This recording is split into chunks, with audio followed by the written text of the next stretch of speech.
contact you to do any guest appearances or anything like that? In their movies, I think. I mean, there's been talk of them doing some movies. My favorite moment on Stargate.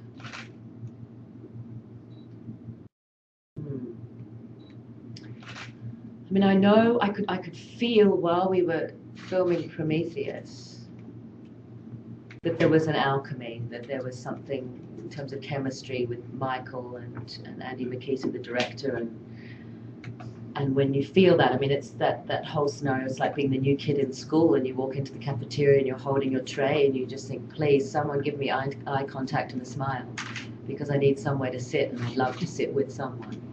And so that, to me, was my first entry point, Michael, into the production and from the cast. And we had an instant rapport and an instant respect for one another. But I have a soft spot for everyone. He was my go-to guy. I spent so much of my time with him, and we always knew we could rely on each other. And it's part of your job when you're the key storytellers in an episode. You're telling the A story. I believe it's the actor's responsibility to sort of really serve that storyline. And Michael and I would always chat. We'd always say, are we serving this? What's the clearest way to do this? What's the clearest way to say this and convey it? If we didn't believe it was on the page or didn't understand what was on the page, we made sure that we knew exactly, what was required of us and expected of us. And then I also think it's an actor's job to try and deliver more than anyone is expecting. So, and I think Michael and I, our odds with all of that really high. I think we really, considering what was expected of us, what we were given, there was a large bulk of material for the two of us. We enjoyed every single day that we worked together. And there was a particular day where Michael was really, I was really overworked, I have to admit. I was the new toy, and everyone wanted to play with that toy, story-wise. And I got very exhausted, but Michael was such a soft place for me to land in that environment and under those conditions. But there was a particular day when Michael had this unbelievable monologue. And, his whole thing as Daniel is, it's got to come out quickly because I'm incredibly bright and I know this information, and so therefore it has to come off my tongue incredibly trippingly, and then blah, blah, blah. And so as an actor, there's this huge pressure to know the words, obviously verbatim, but because, you can't make this stuff up. If there's a science in the words, it's got to make sense. And it was tough. He was tired and he hit a wall. And I took him aside and I said, let's do it, buddy. Let's run him. And he was like, oh, no, I'll be fine. I said, no, buddy, let's do it. Let's run him. And he was just so Canadian about it. Don't help, I'm fine, I'll be fine. No, please, no, you do your, no. And I said, let's do him, buddy. And I sat there with him, and we did it, and we did it, and we did it. And we went over and over and over and over them. So because he's like my scuba diving buddy. I just wasn't prepared to let him go down on his own. And I know what he could do, and I wasn't prepared to let him walk off that set that day feeling disappointed in any way. And it was my job, as I saw it, to help him get through it. And that was a good moment for me because he let me in and he got through it and he did a brilliant job. And, that's what it's about. Long-term television, long-form television is about working as a team. So that was another great moment for me, was, just knowing that I felt I had a job to do that isn't necessarily in the job description, and it's those choices you make and not accepting no for an answer from your teammate. So, yeah, lots of fond memories, but they're the ones that aren't so predictable that I think I still remember. And what's our last question that came in? Okay, if they want to know, my audience is watching. Live. They want to know if you want to continue doing the Stargate Atlantis, and also if you like filming in BC. Stargate Atlantis is... Or sorry, the other one. Stargate Universe? Yeah. Well, one waits to be asked, first of all. That's that's the English side of me. It would be, what's the role? I hear that the promo is incredible. I haven't seen it yet.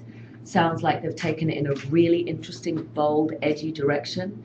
That's exciting. I'm really proud of them for making a really bold choice. They've got an incredible cast that they've assembled.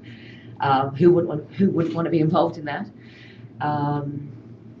and you have to go where the work is. There's no point in being an actor without an audience. It's not fulfilling. You don't grow. You can do it in front of the mirror as much as you like, but it's one of those jobs that requires an audience at some point. So I have no issues whatsoever with doing genre work in future.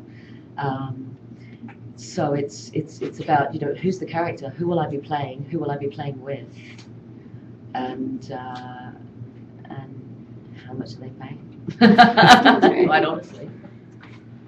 Well, I want to thank Ms. Black for coming and doing this for us. I know it's been a very long day for you. Before we leave, is there anything you would like to share? You have a captive audience. You have a captive live audience. I know, this is cool. This is my first live podcast, I think. I have to do something that proves that this is live. Just kidding. That was a bit dark. I'm getting thumbs up over there. What do I want to say? I want to say that in the last 10 years that I've been working in science fiction, I've met incredibly insightful, intelligent, passionate, thoughtful people, if I haven't said thoughtful already, on both sides of the camera. And that means on set, in the writer's office, but also at conventions, which is an aspect of this particular genre that most actors don't get to experience. There's been a lot of privileges, and there's been, you know, the thing I love about science fiction the most is our ability to explore the human condition from a different perspective. And through the characters that I've had the privilege of playing and the joy of playing, I've learned a lot about myself, and I'm very humbled by the people that I've met at conventions in particular, and from the things that I've read online and from all the support we've had. I'll never cease to be amazed and impressed and in awe of the fact that fans, were not for fans, we wouldn't have been able to shoot the Peacekeeper Wars. I'm impressed by what the internet has done in terms of bringing communities of people together. And while TV in itself nowadays used to be a sort of a family experience, I think you guys have been able to sort of recreate that concept.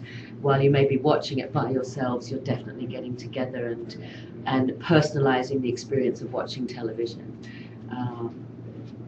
I'm a fan of television as a medium, and obviously of film and theatre, but I'm very grateful that there's a strong enough audience out there for me that I'm able to do what I would choose first to do for a living, and I'm very humbled and very grateful. Thank you very much. Thank you.